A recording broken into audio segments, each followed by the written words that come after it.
Hello, troops. How are we doing? First of all, apologies for not being able to come on Friday. We had a little bit of a problem with Snoop, our dog. So unfortunately, we had to take him to the vets. Hence, me not doing a video on Friday. So first of all, apologies for that. Okay, so Monday today, then we're back on course again. So it's 5 albums. Again, these are from a multitude of different genres of music. And again, the object of the lesson is hopefully some of you may want to check these albums out.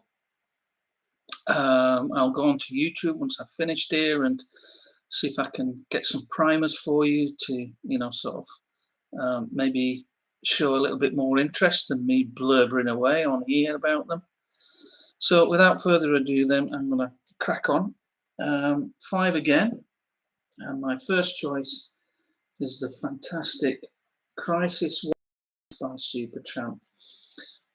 This particular album tends to get overlooked, I think, really, because it came in after Crime of the Century, which, don't get me wrong, is a fabulous album. And then before, even in the quietest moments. So those 2 albums, I think they fall into favourites of the fans of this particular band.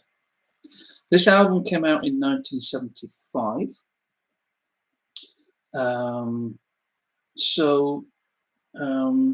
It was not really that long after they'd done Crime of the Century. It was recorded in America, in Los Angeles, and so it was the first time that they actually went over to America to record an album, because Crime of the Century was in the UK. This is just full of absolutely fantastic tracks. It's my favourite from them. I can't really put my finger on it why that is, but it's obviously the tunes. They're all brilliant, but the first 2 seem to do it for me, I think, and that is Easy Does It and Sister Moonshine. I saw Supertramp in the 70s a few times, and I never saw them do these 2 particular pieces. Great pieces of music. And then you've got Ain't Nobody But Me, a soapbox opera, which materialised on Paris, their live album from 1980. And then the first side finishes with Another Man's Woman. Turn the record over, and the first track on the second side is Lady. Well, you could argue that they were trying to do a Dreamer Part 2 with that particular track.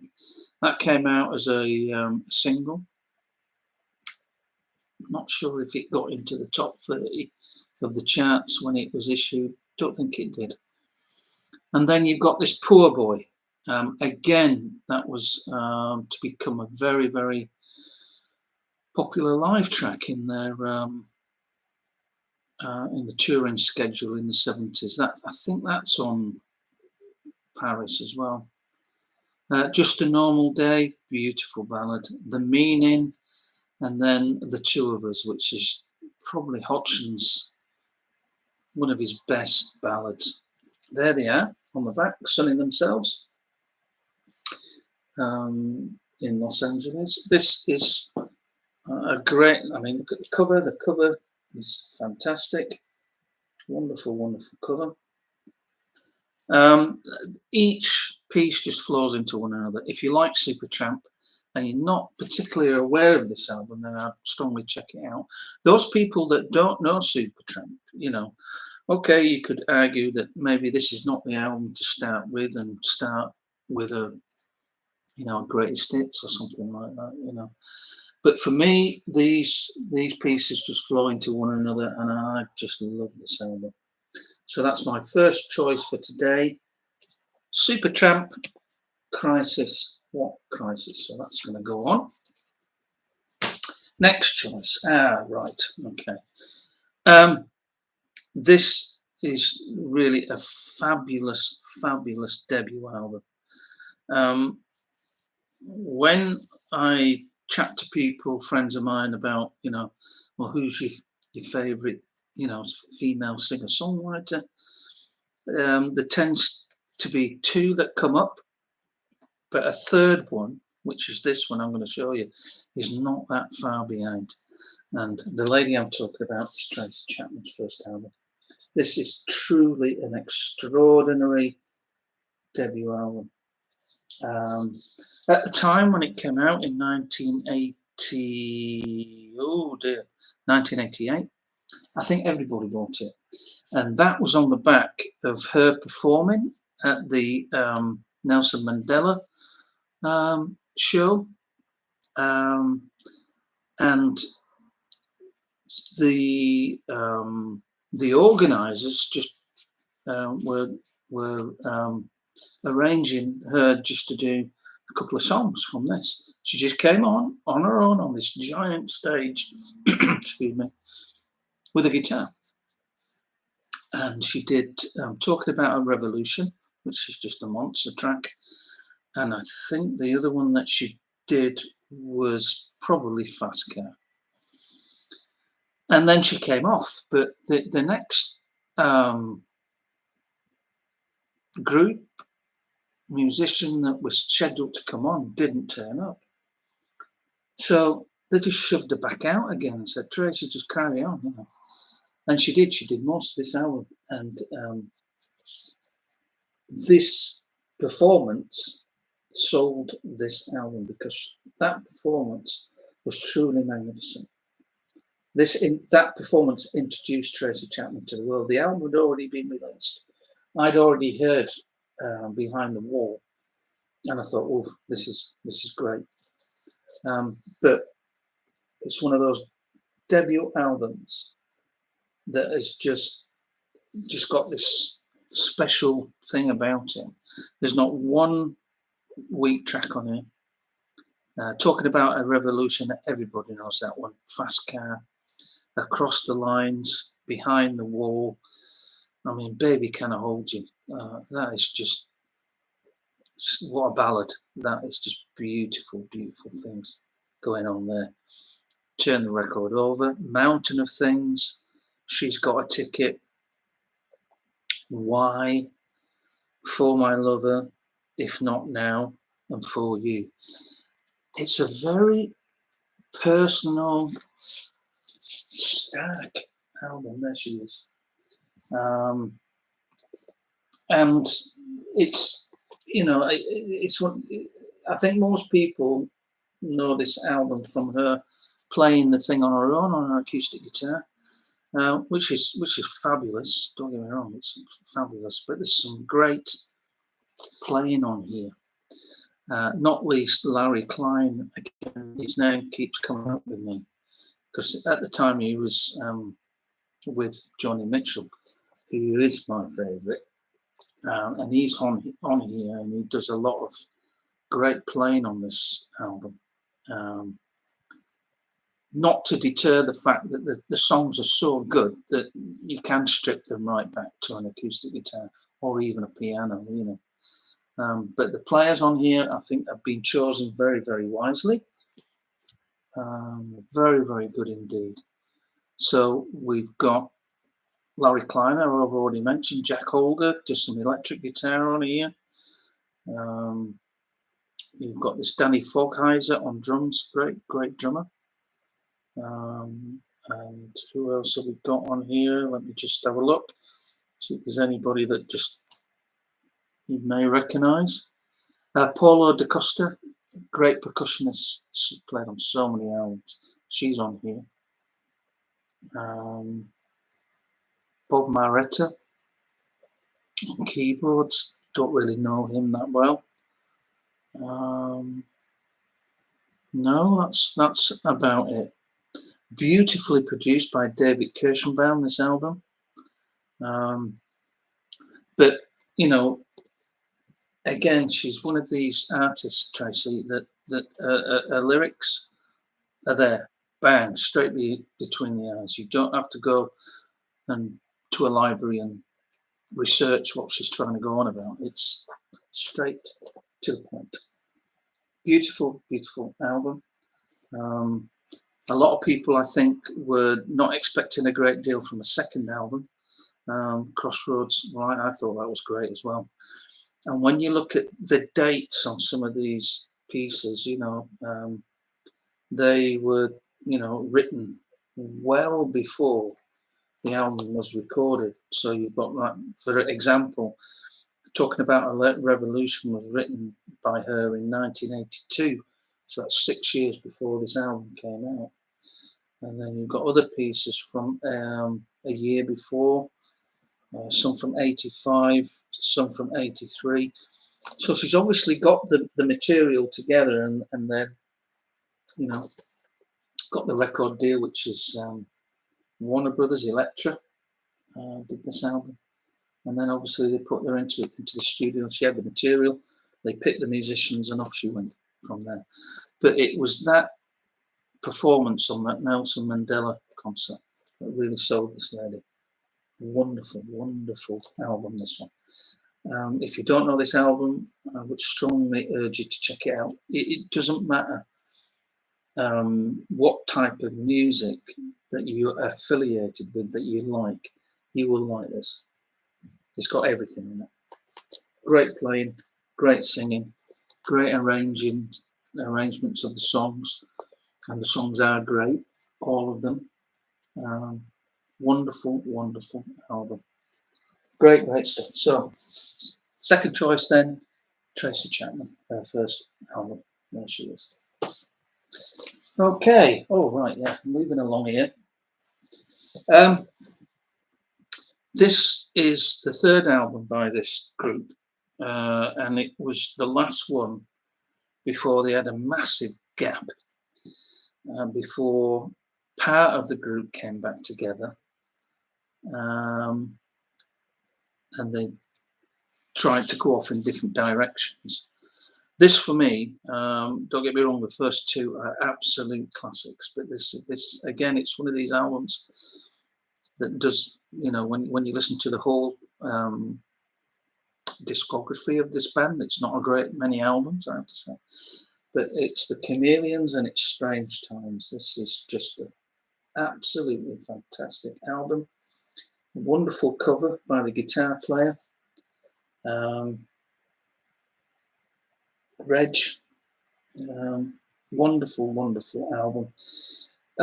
This came out in mid-80s, so it was 86 actually.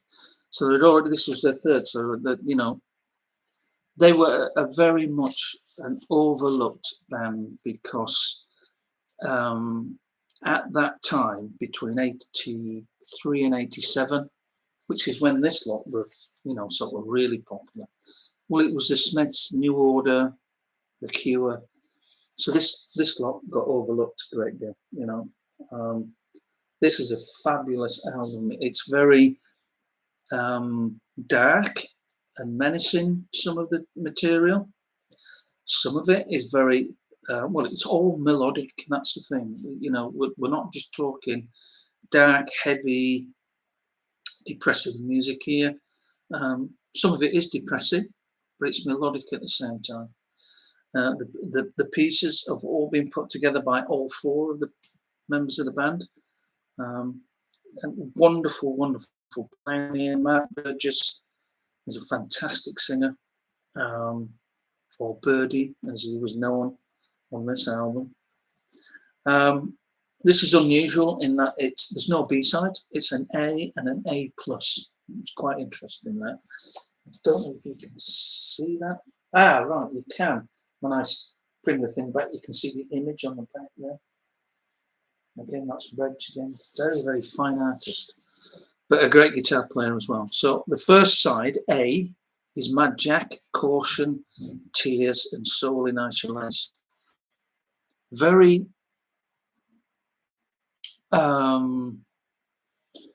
Joy Division-y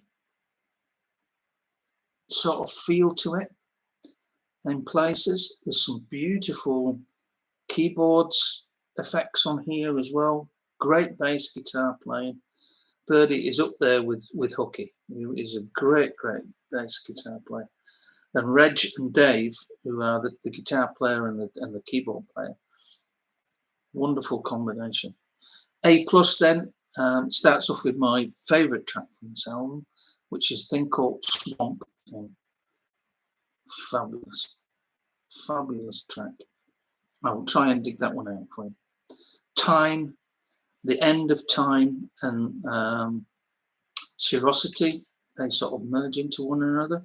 And then the next three do the same again.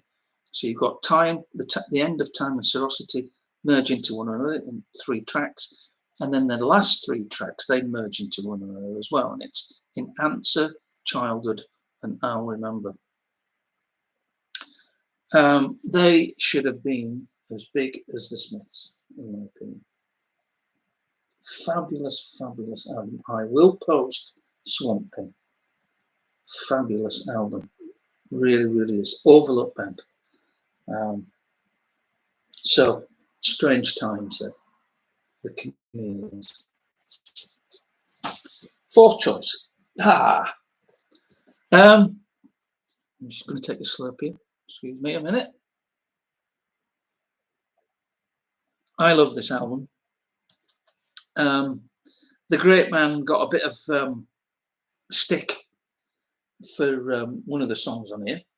And when I show you the album, I think you'll know those people of a certain age will know which song I'm on about. This guy's such a funny guy.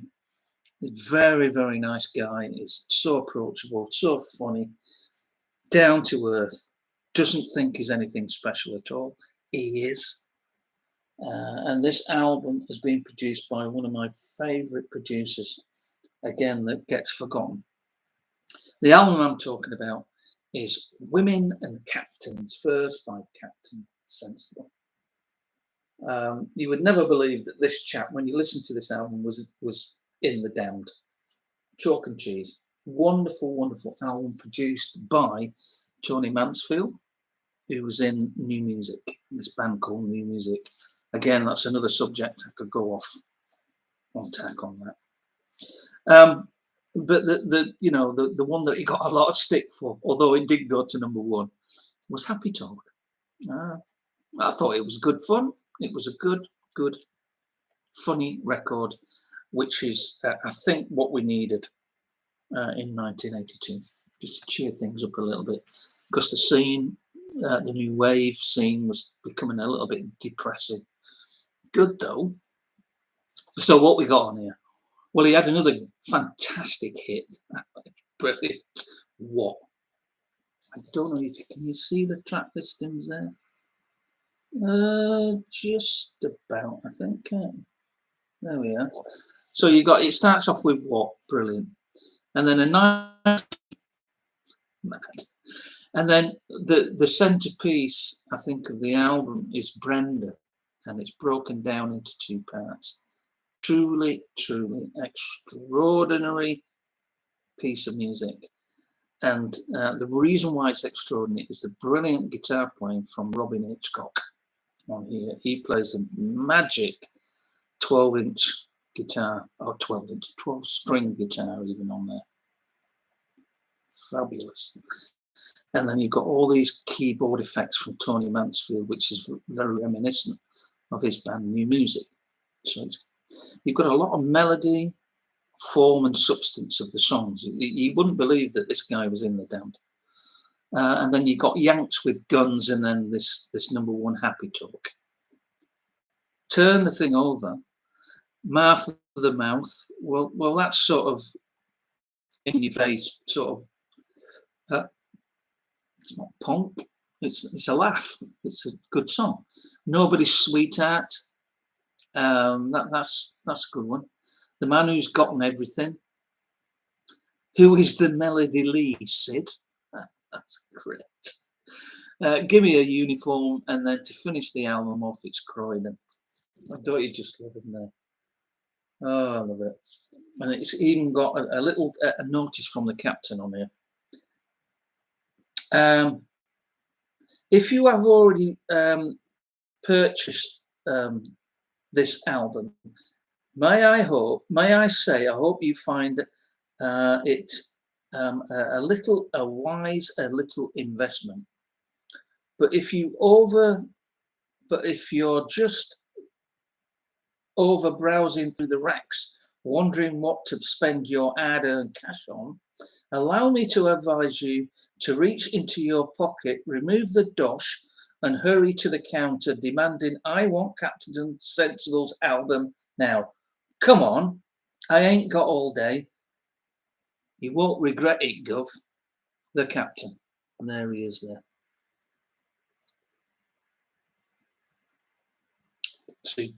Super album. It's funny. It's got some great songs on here. You know, when the Captain was touring before he has gone back to the Damned again, he was doing a lot of these songs. These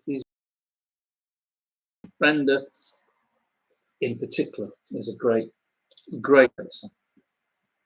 It's not Happy Talk. Happy Talk's a laugh, but this album is much more than that. So the fourth choice then is Captain Sensible's Women and Captains First. There he is. Okay, my last choice for today then is an album probably you've never heard of. This is a fabulous album by, again, a artist that doesn't get the accolades and the respects that he really should get, because there's one person that really, without this chap, The Edge from U2 wouldn't be where he is now without this chap.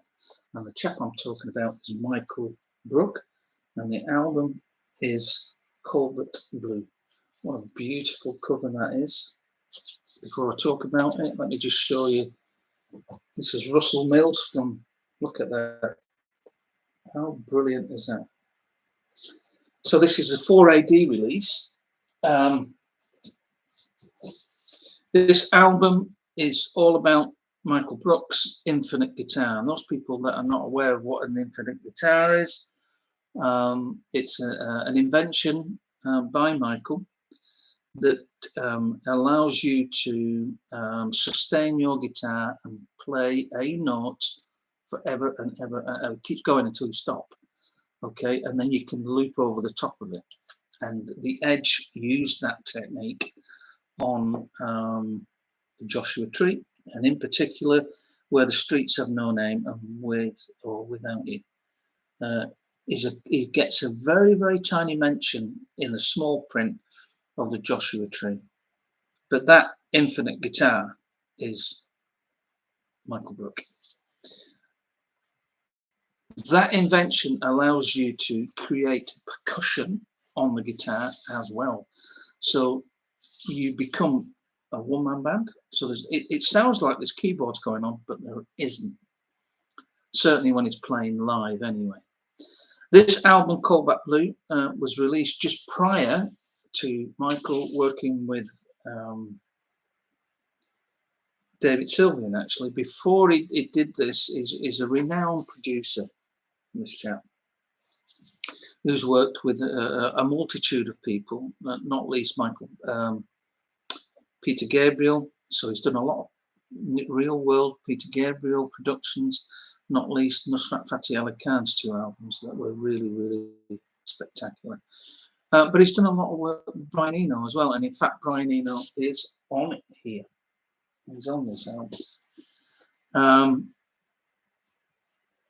The album is unusual in that he has brought a lot of people in on here. So you've got the Eno brothers on here, Roger and Brian. You've got James Pinker on keyboards. Daniel Lanois on here as well, so he's done a lot of work with him. I'm just trying to see if there's any others that might spring out to you. Joe Burgess is on here, great singer, or was. Unfortunately, she's no longer with us. Yeah, that's about it. But it's all about, really, although he's got all these, guests on here, it's all about his infinite guitar. It's a completely instrumental album. It's a very atmospheric, ambient album, influenced, I think, by Michael working with Nusrat. So you've got some sort of Indian feel to the album. You've got African influences in there as well, and then you've got traditional ambient music, which is what Michael does. He doesn't make many solo albums. He's more renowned nowadays for his soundtrack work, film soundtrack work. He's done lots of films. Okay, but this is a particularly great album. I think this was his last with 4AD. Lovely, lovely album. Fantastic guitar player, believe me, he is. But the way, if you can, is to see the man play live. This is a great album, but there's a live version of it, and it was done to launch this album, and it was called Live at the London Aquarium. So he's doing the majority of this album live on there, and you would not believe that it is on his own. There is one track from here, those people that know the film Heat with Robert De Niro in it, Urbana, which is on this album, was in that film. So I think once you hear that, you probably recognise it from the film. There's a track here from Trainspotting as well that he worked with Brian Eno on, and that is Breakdown. That's on Trainspotting. So as an artist, yeah, he's much renowned by the music fraternity, but the wider audience are not really that aware of him. This is a great album. Really, really is. The one that I will try and find for you is Ultramarine. That's a great track. And I think that represents this album very, very well. But I just love this. Okay, so that's my final choice then. We're just coming up to the half an hour point. So just to go through with you again, number 5, Michael Brook.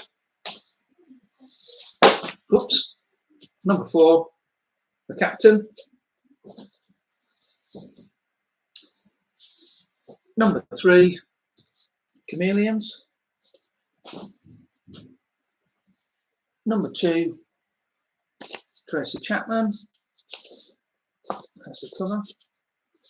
And the first one was Supertramp. Crisis, what crisis? There we are. That's Monday out the way then. Okay. Have a fine evening, everybody, and hopefully I'll be with you tomorrow. So take care, everybody, and stay safe. Cheers.